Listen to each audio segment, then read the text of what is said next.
And the aims of the actual team were just to essentially overload central areas and force City out wide.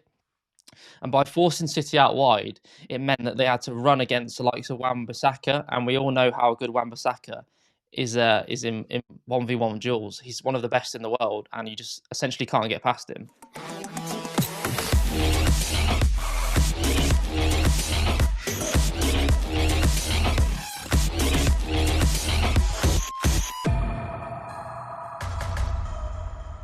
What's up, guys? It's the Master Analyst here. Welcome back to the channel. If you're looking for unbiased and educated tactical analysis, you have found the right channel. In this video, we're going to be taking a look at match stats, how both teams set up, and the big moments in the game. Manchester City 1, Manchester United 2.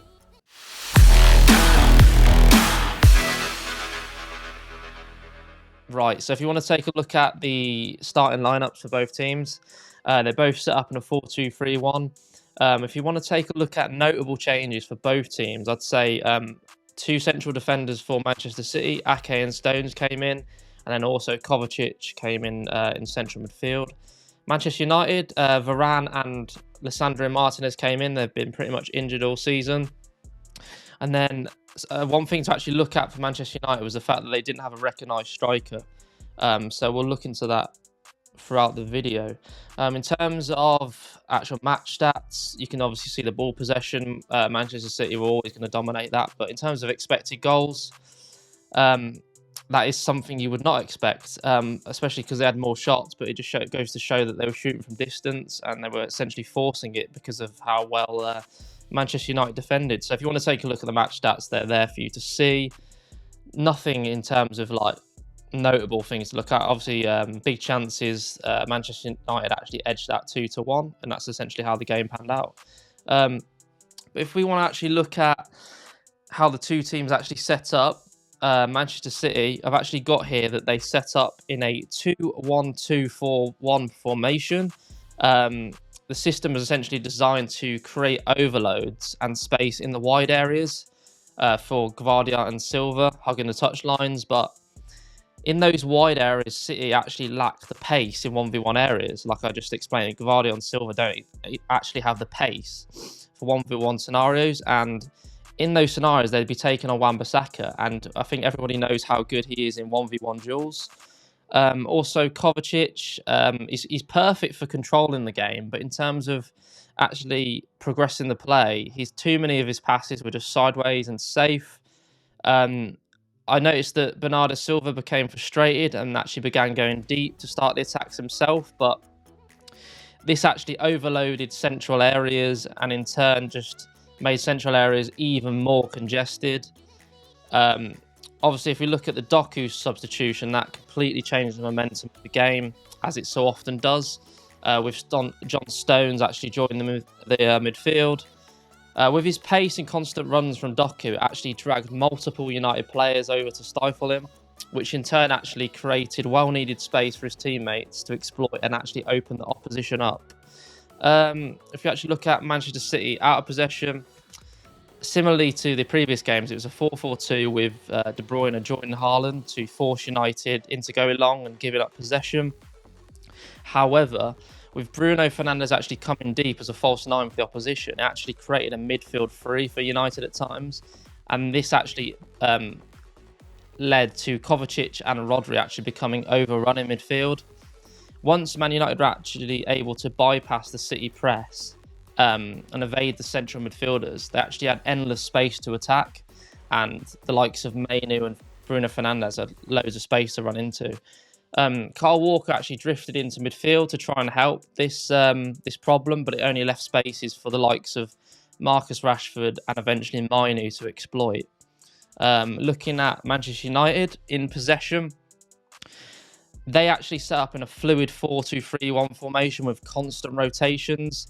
They didn't have a recognised striker, as you can actually notice, but Bruno Fernandes came deep to actually act as a false nine, and this allowed intricate play between him and Mainu to actually progress up the pitch.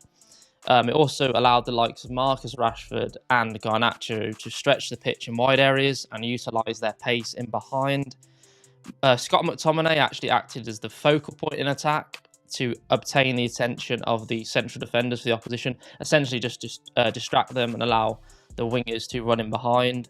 If you look at Manchester United out of possession, it became a 4-2-4 at times, because at times I thought it looked like two separate teams. So essentially 4 players in attack for Man United trying to press the back line, and then 6 players in defence. So the actual space in midfield was a lot of space, but Manchester City weren't able to exploit that. I noticed that Mainu and Amrabat were given set responsibilities to sit back and provide cover for their back 4 in transition.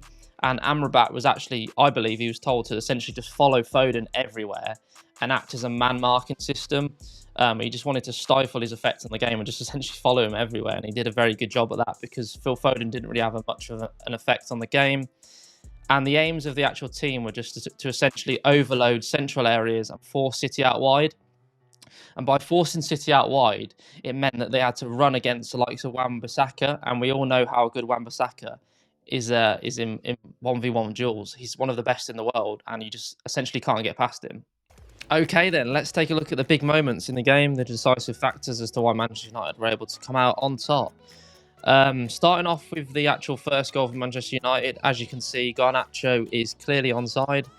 A perfectly timed run, to be honest. Very intelligent from the attacker. But then, obviously, what is Guardiola doing at this point? I feel like it's partly his fault and also mostly the goalkeeper's fault. Where is the goalkeeper going? At this point in time, the goalkeeper is actually out of the area.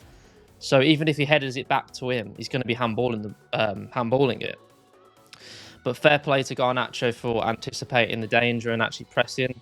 But yeah, for me, this is the goalkeeper's fault.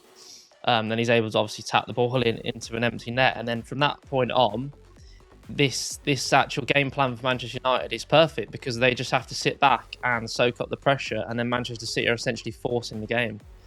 Another time, Garnacho was in behind and he ended up squaring it to Marcus Rashford, but this time he was actually offside, as you can see by the cheeky little diagram I've done. This is the second goal.